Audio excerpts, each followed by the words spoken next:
London की महारानी के बाप बन बैठे, इसे कहते हैं बुद्धि हो।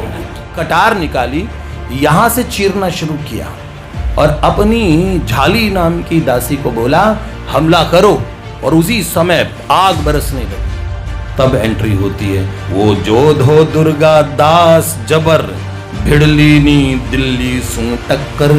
एक थप्पड़ दुर्गा दास उस छोटे बालक को मारने के लिए जैसे ही किया, उसने अपनी छोटी सी तलवार निकाली, तुरंत सर काट के धरती पे लौटा दिया।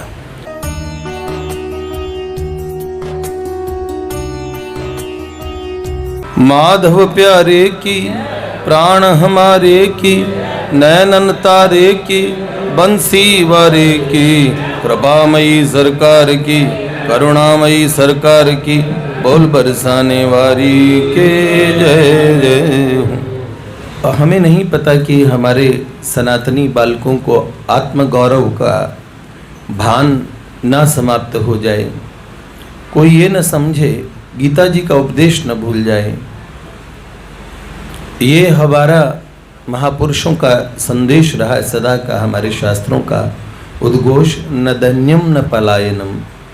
तो उन वीरों का चरित्र हम सुना रहे हैं, 2 दिन मुझे हुए हैं कि जिन्होंने हमारे, जिसमें पूर्व राजस्थान का, मैं बाल्यकाल में मैंने बड़ा रिसर्च किया इस विषय पे, बड़ी दूर दूर बोला मैं, जहाँ पे उस समय राम जन्मभूमि आंदोलन चलता था, तो जहाँ पे दीदी माँ रितंभरा जी वगैरह को सबको बहुत बुलाया जाता था, वहाँ मैं मंचों से बहुत बोला हूँ, बहुत, कि ये भारत का एक बालक बहुत पुराना इतिहास बताता है। तो बहुत छोटी आयु में मैं यहाँ पूरे गाजियाबाद का बौद्धिक प्रमुख रहा, बड़े वृद्ध अधिकारियों के बीच में छोटा बालक, और जहाँ बड़ी मीटिंग्स में मैं बैठा करता था बड़े बड़े अधिकारियों में और बोला करता था, तो लोग सोचा करते थे इतना ज्ञान कहाँ से। तो कर्नल टॉड ने जो राजस्थान पे लिखा, उसके अलावा किन्होंने क्या क्या कहा, तो महारानी पद्मिनी के जौहर से लेके महाराणा कुंभा का विजय स्तंभ, बापा रावल काल भोज की गाथा, शिवाजी राजे, संभाजी राजे, वीर छत्रसाल बुंदेला, इन सब के चरित्र हैं। बहुत कहे हैं हमने, दुर्गावती रानी, पाटन की रानी रुदाबाई का चरित्र, नक्कटी रानी का चरित्र। नक्कटी रानी इसलिए बोलते थे, उसने 60,000 मुगलों की सेना की नाक कटवा दी थी, नाक काट दी थी गढ़वाल में, गढ़वाल की वो रानी। अहोम राजाओं का चरित्र, तो ये हमने बड़ा कहा था, दक्षिण भारत के वीर। अब हमें लगा कि बालक भूल न जाएं, प्रेम गीत के साथ में वीरता के गीत भी आने चाहिए। हमारे श्याम सुंदर रास रचाते हैं, चक्र भी चलाते हैं।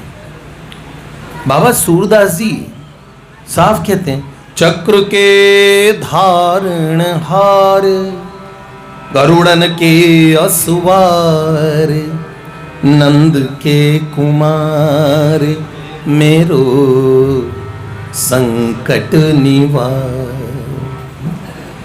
चक्र के धारण हार, गरुड़न के असवार, नंद के कुमार, मेरो संकट निवार। तो नंद के कुमार चक्र के धारणहार भी हैं, ठीक है। इसलिए हम उस पुराने इतिहास पे चल रहे थे। कल हमने 2 वर्षों और कल 2 चरित्र सुनाए, तो उसी भूमि में पुराने ये जो 1000 वर्ष हमारा संघर्ष रहा, तो हमने आपको बताया उस मरुधरा जो वीरों की धरती है, उस धरती पे महान योद्धा दुर्गादास राठौड़ जी के चरित्र पे आ गए थे हम। तो क्या आ तो सुरगा ने शर्मावे, मरुधरा पे रहने वाला हर व्यक्ति इस बात का मान करता है, कोई बात नहीं, हमें नहीं चाहिए आम, अमरूद, लीची। हाँ, हमें चाहिए फसल में जहाँ वीर उगते हैं, जिस देश की रक्षा करते हैं। यूनान, मिस्र, रोमा सब मिट गए जहाँ से, कुछ बात है कि हस्ती मिटती नहीं हमारी। हम बताएं कैसे नहीं मिटती। उसके बीच में एक ऐसा था, एक ऐसी दीवार थी, वो मरु प्रदेश को पार करके कोई पहुंच न पाता था। मीर कासिम ने जब पहला हमला किया भारत पे, तो महाराज दाहिर की तलवार से डरते थे। जब राजा दाहिर का साथ हमारे भारतवर्ष के योद्धाओं ने नहीं दिया, तो आत्मघात कर लिया। जो भारत में लाखों लाखों लोगों की हत्याएं हुई है, गर्भिणी माताओं के गर्भ से बच्चों को निकाल के नेज पे टांग दिया था दुर्दांत आतताइयों ने। माताओं बहनों को ले जाके खुरासान और इनके बाजारों में बेच दिया जाता था, टके टके कौड़ी कौड़ी में बेची जाती थी। क्योंकि हमारे सनातनियों ने कभी ऐसा नहीं किया। हम लोग सोचते थे कि धर्म युद्ध है, रात में नहीं लड़ेंगे, ऐसे नहीं मारेंगे। महाराणा प्रताप सिंह, हिंदुआ सूर्य, 2 तलवार रखा करते थे हमेशा, 2 म्यान 2 तलवार टांग के। क्यों? क्योंकि अगर शत्रु निहत्था हो गया तो एक तलवार निकाल के देते थे, ऐसे नहीं मारूंगा भाई। घायल हो के कोई कहता राणा जी अब नहीं, हार मानता हूं, उसी समय प्रहार रुक जाता था। आप जानते हो ये सनातन धर्म के सिद्धांत थे। ये सब भगवान राघवेंद्र की नीति पे चलने वाले, सूर्यवंश की परंपरा को निभाने वाले ये अप्रतिम योद्धा थे। श्याम सुंदर की नीति थोड़ी अपनाई जाती तो बात कुछ और होती। श्री कृष्ण ने परिभाषाएं बदल दी। प्यार तो वो भी करते थे, भगवान तो है ना, सबो हम सर्वभूतेषु न मे द्वेषोस्ति, क्या न मे द्वेषोस्ति न प्रिय, ये भजन्ते तो माम भक्त्या और मयि तेषु चाप्यहम्, ऐसा। हाँ, तो मैं भी, कोई मेरा द्वेषी नहीं है, किसी से मुझे द्वेष नहीं है, मैं सबसे सम हूं। पर भगवान, मैं कुछ दिन पहले बता रहा था ना, श्री ठाकुर जी प्यार अर्जुन से बहुत करते हैं, क्योंकि अर्जुन भगवान से बहुत प्यार करता है। पर वो कर्ण का भी बड़ा पक्ष लेते हैं, उसके सद्गुण भी देखते हैं। अभी मैं एक दिन कह रहा था, कर्ण की बड़ी प्रशंसा, बड़े दानवीर। श्याम सुंदर एक बार कर्ण के यहाँ गए, द्वारकाधीश जी, तो सीधा प्रवेश था, कोई रोकता था ना, उनको कौन रोकेगा। तो कर्ण बालों में तेल लगा रहा था, शीशे के आगे खड़ा हो गया। तो ठाकुर जी के जाते ही,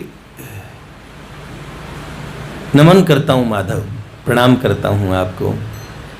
तो उन्होंने कहा, अरे अंगराज, क्या बात है, कोई विशेष तैयारी, श्रृंगार चल रहा है? ऐसे ही अवसर नहीं मिलता है, आज मिला तो सोचा बालों में तेल लगा लेते, फिर स्नान करूंगा उसके बाद। तो श्री ठाकुर जी ने अचानक, उनकी तो लीलाधारी हैं, एक बड़ा सुंदर पात्र, उसमें रत्न सजे थे कई रंग के, वो बड़ा प्यारा पात्र, उसमें रत्न भी बड़े सुंदर सुंदर। श्री कृष्ण ने तुरंत कहा, क्या बात है, ये बड़ा अच्छा पात्र हो, बड़े सुंदर रत्न है, ये तो बड़े अद्भुत, ऐसे दिखने में नहीं आते। तो उन्होंने तुरंत, कर्ण ने कहा, आपको चाहिए? तो श्री कृष्ण ने कहा, हाँ हाँ क्यों नहीं, अगर आप देंगे तो हम अवश्य से स्वीकार करेंगे। उन्होंने बोला, आपको चाहिए तो लीजिए। तुरंत विचार किए भी नहीं, और वो पात्र उठा के श्री कृष्ण को दे दिया। पर किससे दिया? बाएं हाथ से, क्योंकि दाएं हाथ से तेल लगा रहा था। तो श्री कृष्ण ने कर्ण की तरफ देखा, मुस्कुराए। उन्होंने कहा, अंगराज एक बात जानते हैं? एक बात जानते हो? बोले क्या? अगर कोई बाएं हाथ से चीज देते हैं, कोई भी दान देता है, तो अशुभ होता है उसके लिए, देने वाले के लिए। तो ये आपके लिए बड़ा अशुभ होगा, आपने ऐसे कैसे दे दिया, ये नीति नहीं है, बाएं हाथ से दान देना ठीक नहीं होता, अशुभ है। तो कर्ण मुस्कुराए। उन्होंने कहा, हे माधव, बात यह है कि यम दयाहीन है और लक्ष्मी जी चंचला है। यम दयाहीन है और लक्ष्मी जी चंचला है। चंचला श्री कृष्ण ने कहा मतलब, तो मतलब ये कि यम दयाहीन है, कल को मैं भी नहा के आऊं, स्नान करके दान दूं, उससे पहले क्या पता मेरी मृत्यु आ जाए। मौत का कोई समय नहीं है। वो दया नहीं करेगी ये काम करना बाकी है, प्लीज मैं कर लूं, जरा बच्चे को स्कूल से ले आऊं एक बार, ना ना, एक बार फेरे हो जान दो। नहीं, तीसरे फेरे में भी टें बोल गई हो, काम हो गया, ना ना। तो यम दयाहीन है और लक्ष्मी जी का भरोसा नहीं कि अभी यहाँ है और कल कहाँ है। तो यम दयाहीन है, लक्ष्मी जी चंचला है, इसलिए केशव ये दान मैंने अभी दे दिया। तो श्री कृष्ण ने देखा, उन्होंने बोला कर्ण तुम्हारे इस भाव से मैं इतना प्रसन्न हूँ, मुझसे कुछ मांग लो, वर बोलो। तो उन्होंने बोला हे माधव, मेरे मुख से कभी देहि और नास्ति ये दो शब्द न निकले। कभी ऐसा ना हो मैं कहीं मांगने जाऊं, देहि मुझे दे दो, और कोई मुझसे मांगे तो नहीं है ये मैं कभी ना कहूं। देहि और नास्ति। श्याम सुंदर ने कहा कुछ और मांगो कर्ण, जिससे मुझे हृदय में चैन मिले। तो उन्होंने बोला माधव, मेरा अंतिम संस्कार ऐसे जगह करना जहां कभी पाप न हुआ हो, कभी पाप न हुआ हो। कर्ण वीर गति को प्राप्त हुए। अब सब जगह ढूंढने लगे, ऐसी जगह कौन सी, हर जगह जहां ढूंढते यहां भी पहले एक बार किसी ने पाप किया था। दुनिया में लोग कहां नहीं जाके पाप कर लेते हैं। हाँ, लोग सोचेंगे बियावन में पाप नहीं तो वहां भी कोई पाप ही पहुंचे जाते हैं। तो बोले हर जगह ही पाप हुआ है, यहां भी पाप हुआ, यहां भी पाप हुआ। द्वापर युग में ही बताओ तेरे पाप हो, कल युग में तो मुझे लगता है अणु परमाणु भी पाप के बिना बचे नहीं होंगे। तो फिर भगवान श्याम सुंदर ने सब, जहां हम सूरत गए थे, ताप्ती नदी के तट पे, वो भी सूर्यपुत्री है, वहां पे कर्ण का अंतिम संस्कार कैसे किया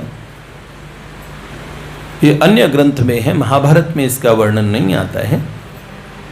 तो श्री कृष्ण ने अपनी भुजाओं में अंतिम संस्कार किया, हाथों में, यहां कभी कोई पाप नहीं हुआ।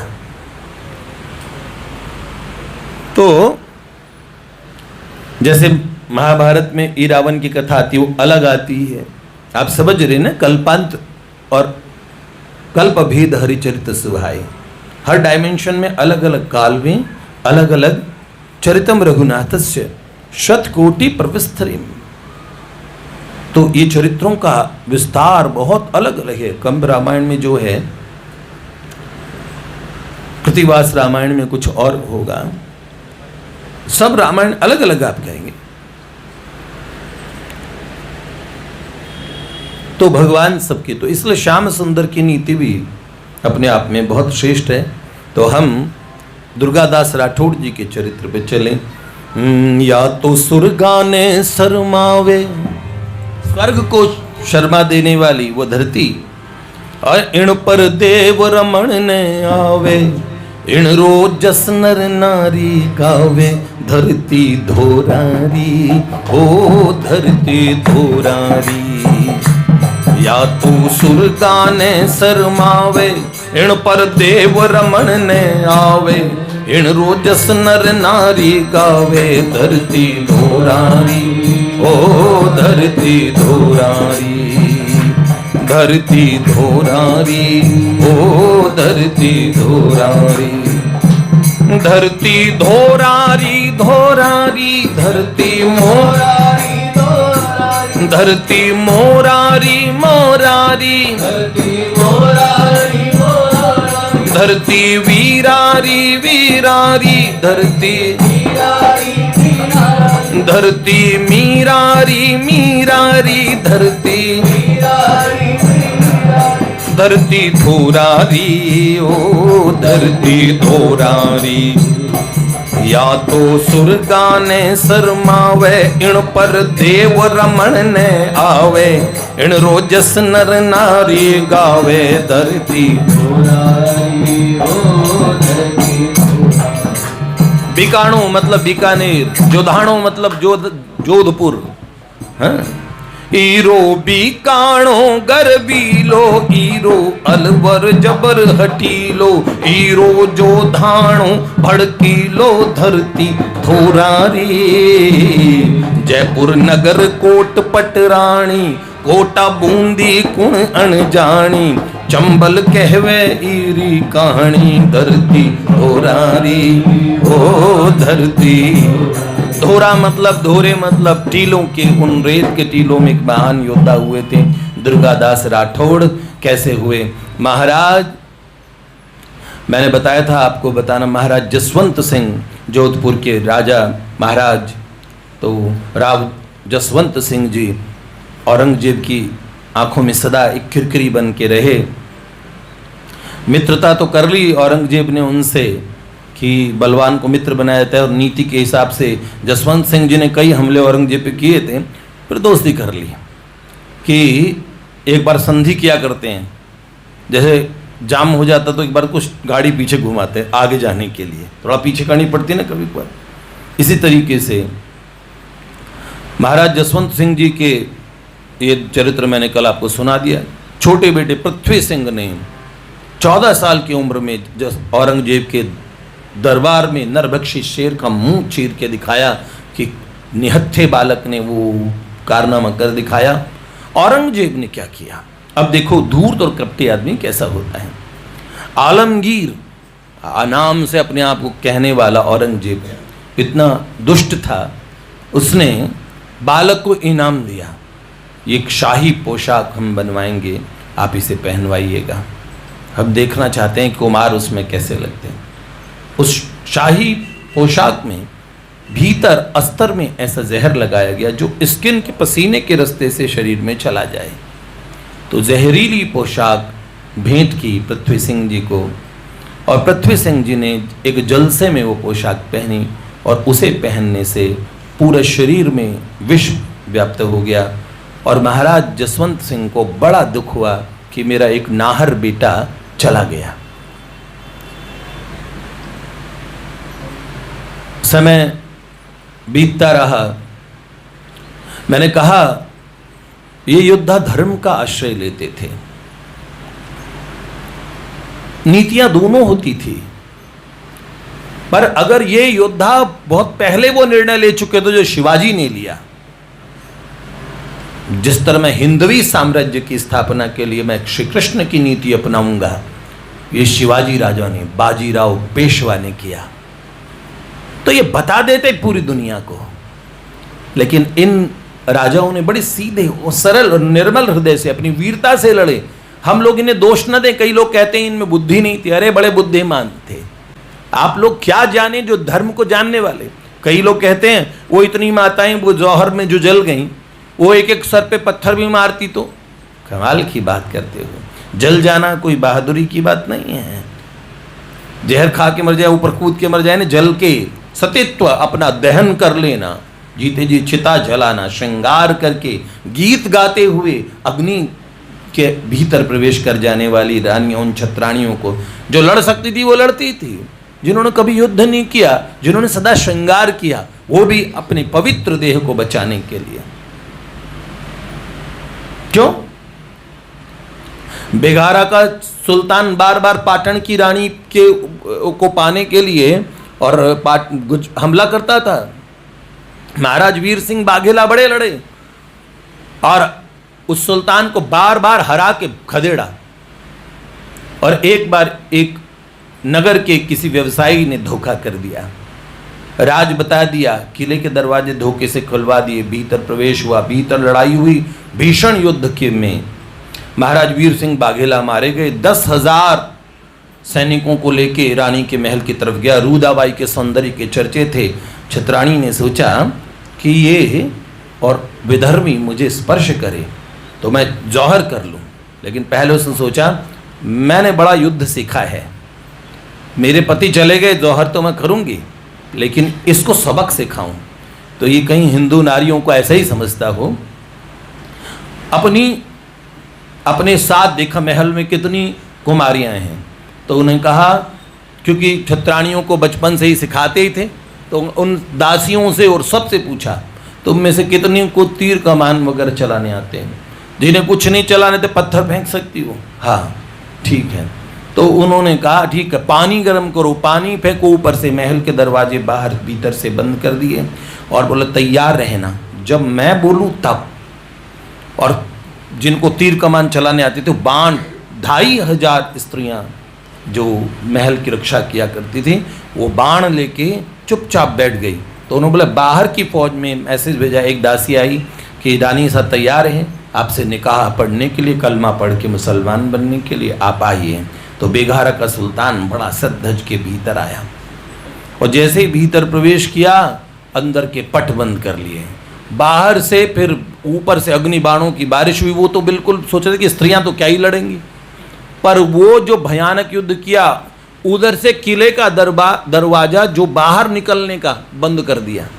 अब भीतर फंस गए वो 10,000 लोग और उन पे बारिश हुई। वो बेचारे जीत की खुशी में मस्त थे, उन खूब नशे में भी थे। वो सोचा अब हम तो जीत ही गए हैं, शादी का संदेशा तक आ गए। महाराज जो हमारे जो सुल्तान है वो सज-धज के गए भीतर। तो सुल्तान की बारात निकाल दी अंदर।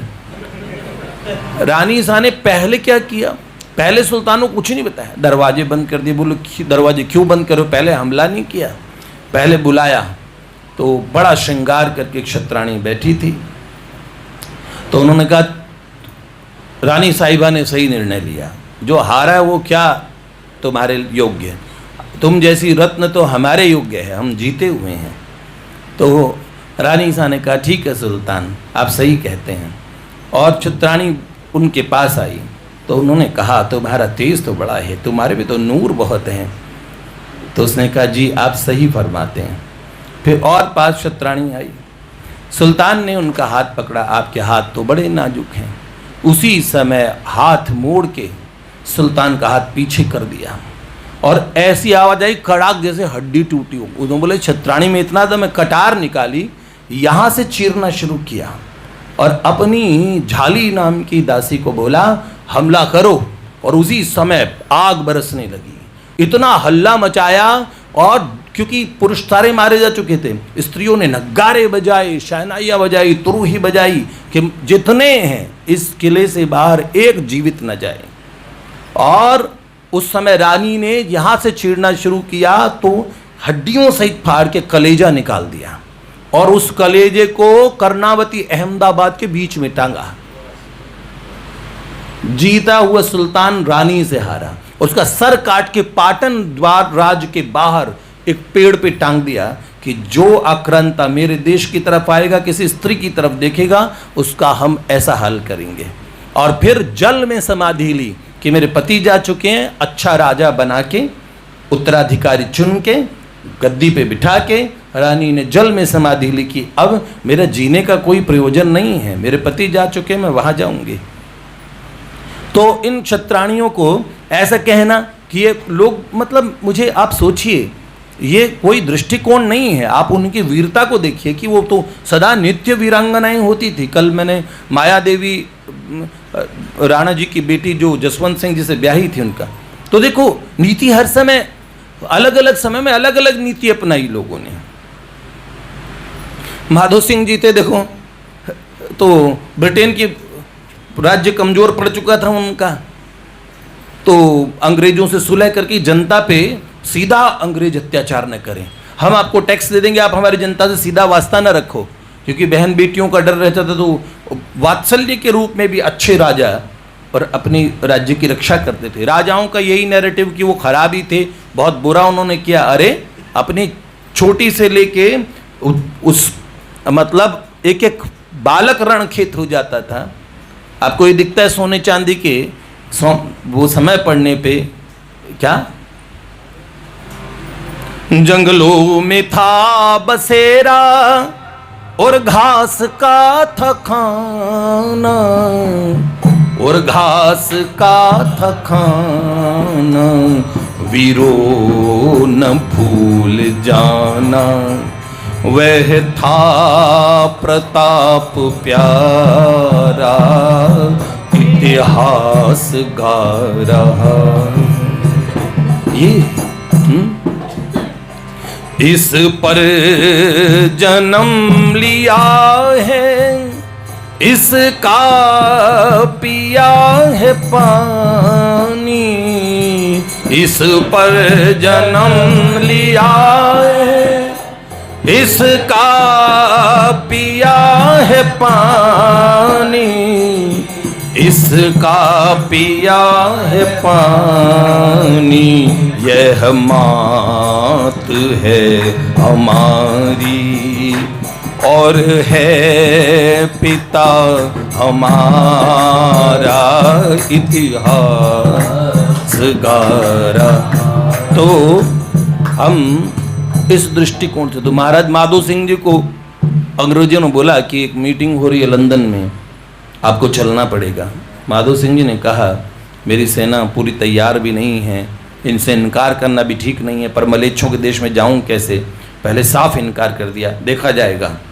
तो सलाहकारों ने कहा हुकुम, पूरा राज्य संकट में आ जाएगा, आप चले जाओ ना मीटिंग में। तो बोला जहाँ गीता जी ने, जहाँ पे गंगा जी नहीं, जहाँ गोविंद नहीं, वहाँ जाके मैं क्या करूँगा, वहाँ क्या करूँगा, वहाँ जाके गंगा जल के बिना तो मैं रहता नहीं, गोविंद नाम सुनता नहीं, तो क्या करूँ, गौ माता के बिना गंगा जल ही पीता हूँ। तो और वो अब उन्होंने कहा हम व्यवस्था कर देंगे, पानी के जहाज से बड़े बड़े टैंकर भर के, बड़े बर्तन, बड़े पात्र भर के गंगा जल देंगे, गौ माताएं, 4 गौ माताएं के साथ जाएंगी, ठीक है, और गोविंद देव जी का, भगवान का सुंदर छवि बना के आपके साथ पधरा देंगे, आप अच्छे से वहाँ पे। तो उन्होंने बोला फिर उनके साथ भोजन करके धर्म भ्रष्ट नहीं हो जाएंगे, वो तो गौ भक्षक हैं, उनके साथ मैं कैसे खाऊंगा। तो उन्होंने बोला वहीं पे आपके भोजन बनाने वाले जाएंगे, रसोई वाले, तो वो भोजन बना के आप अपना उनके पास अपना भोजन पाना। तो महाराज माधो सिंह जी लंदन जा पहुँचे। अब लंदन पहुँच गए, जब वो मीटिंग में बैठे तो वो सबको घूर घूर के देखे, ऐसे मूछत तान के, और वो सब गोरे उनकी तरफ देखे, ना हाइट में वो भी उनसे तगड़े हो। तो उन्होंने वो आपस में खुसर फुसर कान में करे। अब वो भोजन, वो तो अपना मुर्गी और वो सुअर वो सब लेके बैठ गए खाने के लिए, और वहीं माधो सिंह जी ने अपना भोजन निकाला अलग बैठ के, हैं, कई तरीके के छौंक छर्रे की सुगंध वहाँ फैल गई। वो तो उनको गंदगी खाना, उनको कुछ बनाना थोड़ी आता है, सारी पाक विद्या बनाने की, पाक शास्त्र जो होता है, पाक वो पाक वाला पाकिस्तान वाला ना समझिएगा, कुकिंग को बोल रहा हूँ मैं, हाँ वो तो नाप हाँ। अब सुनिए, अब उन्होंने बैठ गए वो अपना भोजन करने। अब वो जो उनके विलायती लोग थे वो इतने चिड़े, महारानी के पास पहुंच गए कि ये वहाँ का आया हुआ, ये जो काला ब्लैक इंडियन, जो काले लोग हमको काले बताते थे, ब्लैक्स इंडियंस को बोलते थे। तो उन्होंने बोला वहाँ यहाँ के छुआछूत करते हैं, हमारे खाना हमारे साथ खाता नहीं है, हमें छूता नहीं है, सब नहीं कहते ऐसे। भैया हमारा अपना अलग भोजन लाया, अलग पानी पी रहा, अलग भोजन लाया, अलग से दूध निकलवा रही गाय लाया वहाँ पे ऐसे से। तो उन्होंने कहा तो ये छुआछूत फैला रहे, हम तो रॉयल फैमिली ना, आपकी बेइज्जती हो गई महारानी साहिबा। अब ब्रिटेन की महारानी, पूरे विश्व डरता था उस समय, पूरे विश्व में को जीत जीत के, अफ्रीका क्या कौन सा देश नहीं जीत रखा था उन्होंने। और आज भारत ने पिछाड़ के, भारत आगे निकला है, वो पीछे हो गए, अर्थव्यवस्था में भारत से पीछे हो गए, अब सैन्य शक्ति में भारत से पीछे हो गए ना, अब भारत चाहिए उन्हें। तो उन्होंने, महारानी नाराज हो गई, महारानी ने माधो सिंह जी को बुलाया। तो माधो सिंह जी के सामने जब महारानी ने कहा आप ऐसा छुआछूत क्यों किया आपने हमारे साथ, इतना आपने, हम रॉयल फैमिली के हैं और आप हमें नीचा समझते, जो आप अपना खाना अलग लाए हैं, सब चीज़, पानी अलग लाए हैं, अपने दूध का बंदोबस्त अलग किया है, सब चीज़ें। रानी ने अपनी नाराज़गी जब जाहिर की तो माधो सिंह जी ने मन ही मन भगवान से कहा कि या तो मैं सीधे बोल दूँ तुम खाने, तुम्हारे यहाँ भोजन करने लायक हो ही नहीं तुम लोग। लेकिन फिर भगवान का स्मरण किया और ददामी बुद्धि योगम तम, मुस्कुराए भगवान का स्मरण करते ही भगवान ने कितना अच्छा विचार दिया और बोले। देखिए बात ऐसी है, हमारे भारत के पुराने बड़े बूढ़ों की, हम सब लोगों की एक परंपरा रही है, हम बेटी के घर का न खाते न पीते और उस बेटी के घर काम कुछ नहीं पाते। तो उन्होंने बोला आपकी बेटी कहाँ? उन्होंने बोला आप मेरी बेटी जैसी तो हैं, बाप की उम्र का हूँ, आप बेटी जैसी हैं मेरी। और तुरंत अशरफियाँ का एक वो रखा था, वो हाथ में दिया कि हम बेटी को देते हैं शगुन। हाथ में दिया, महारानी रोने लगी। उन्होंने कहा क्या बात है, लंदन की महारानी के बाप बन बैठे, इसे कहते बुद्धि हो। वो भी उसने पूरा ऑनर किया, ग्रैंड ऑनर। ये बुद्धि है कन्हैया की। आप जानते हो ना, जो जिनकी उपासना करेगा उनकी थोड़ी थोड़ी खोपड़ी तो आ ही जाएगी। और वो तो नमः पार्वती हर हर महादेव वाले सब एकलिंग जी के दीवान और वो सब ऐसे, तो सही है। वो निर्मल हृदय से युद्ध की नीति से युद्ध करते हैं। और हमारे श्याम सुंदर के यहाँ तो थोड़ा ट्रिकी होके भी चला जाता है। भक्तवत्सल भगवान की जय। तो सुनाने का, कल मैंने आपको बताया कि दारा शिकोह का सर औरंगजेब ने कटवा दिया। जसवंत सिंह जी ने उस समय उनका साथ दिया। जसवंत सिंह जी के बेटे पृथ्वी सिंह जी को औरंगजेब ने छलपूर्वक विषैली पोशाक के माध्यम से, और एक तरह से ये हत्या ही मानी जाएगी, और कहा कि अफगानों का बड़ा खौफ है और जो हमें दिक्कत पैदा कर रहे हैं, तो जसवंत सिंह जी आप हमारी सहायता करेंगे। उन्हें लगा कि अगर अफगान मारे गए तो अच्छी बात है, तो भी हमारी जीत, और अगर जसवंत सिंह जी मारे जाते हैं तो भी हमारी जीत है। जसवंत सिंह ने सोचा अब हमारे शत्रु तो अफगान भी मेरे राज्य पे हमला कर रहे हैं, तो मैं तो अपना देश बचा रहा हूँ, इसे लग रहा है कोई बात नहीं, मैं इधर की लड़ाई की वजह पहले उधर लड़ लेता हूँ। और वहाँ महाराज जसवंत सिंह जी रणखेत रहे, वीरगति को प्राप्त हुए। इन्होंने महाराज जसवंत सिंह जी की दूसरी रानी से एक पुत्र हुए थे, अजित सिंह जी। अजित सिंह जी को औरंगजेब ने और राजा मानने से इनकार कर दिया कि हम उन्हें गद्दी नशीन राजा नहीं मानेंगे, मैं अपनी मर्जी का कोई राजा बिठाऊंगा जोधपुर पे। बस उसी समय सबकी भौहें तन गई और म्यान से तलवारें खिंच गई। तब एंट्री होती है, वो जोधो दुर्गा दास जबर भिड़लीनी दिल्ली सू टक्कर। उस समय जोधा दुर्गादास राठौड़ आ गए। ये जोधा दुर्गादास राठौड़ है कौन? दुर्गादास राठौड़ कौन? महाराज जसवंत सिंह जी के ऊंट,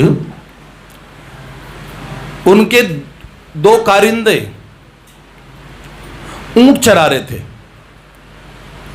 उनकी आर्मी में बहुत ऊंट थे, तो ऊंट रेगिस्तान में बहुत तेजी से दौड़ते, पानी की डिमांड के बिना।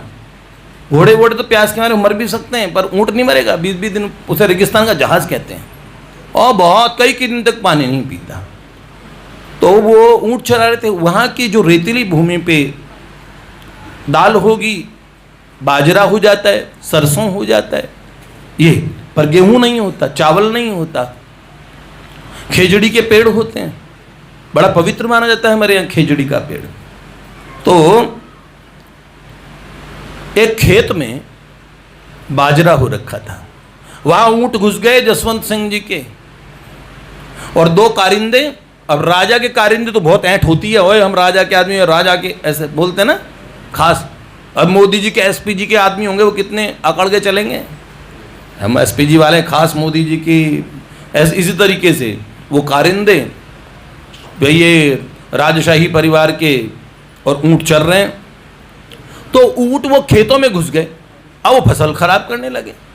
फसल खराब करने लगी तो एक 10 साल का बच्चा निकल के आया, लाठी ली और ऐसे घुमा घुमा के ऊंटों में मारी। वो भैया उसके लाठी मारने का तो फोर्स था ना, वो इतने तेज था, ऊंटों क्या हो भैं के साथ ऊंट भागे। तो उसने कहा, वो कारिंदे आए ऐंठते हुए, उनका वे आवाज लगाई, जानता नहीं तू क्या कर रहा है? महाराज जोधपुर के ये ऊंट है और तूने ऊंटों को लठिया दिया।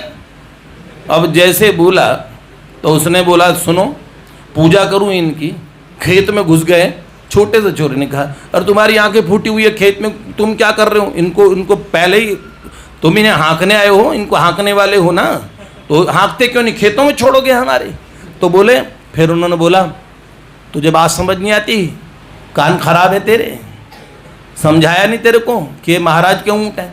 तो बोले, ऊँट महाराज के हैं, पर ये खेत महाराज के बाप का थोड़ी है। जैसे ही बोला, ओए तूने क्या बोला, क्या बोला? ऐसे बोल के वो ऊँट से दोनों जने उतरे और आके एक थप्पड़ दुर्गादास उस छोटे बालक को मारने के लिए जैसे ही किया, उसने अपनी छोटी सी तलवार निकाली, तुरंत सर काट के धरती पे लौटा दिया। और जैसे ही सर कटा, दूसरा भागा, अरे बाप रे ये बच्चा है तो काल है। और फिर वहां जाके दरबार में कहा, घनी खम्मा अन्नदाता हुकुम, अन्नदाता हुकुम, आपके ऊँट चराने वाले को और मार दिया एक छोरे ने, आपकी रियासत के छोटे से छोरे ने। तो उन्होंने बोला, किसकी हिम्मत हुई? महाराज ने कई फौजी भेजे, अब 100-200 फौजी गए लेने, छोटे से बालक ने, बच्चा निर्भीक होकर उतनी ऐंठ से चल पड़ा।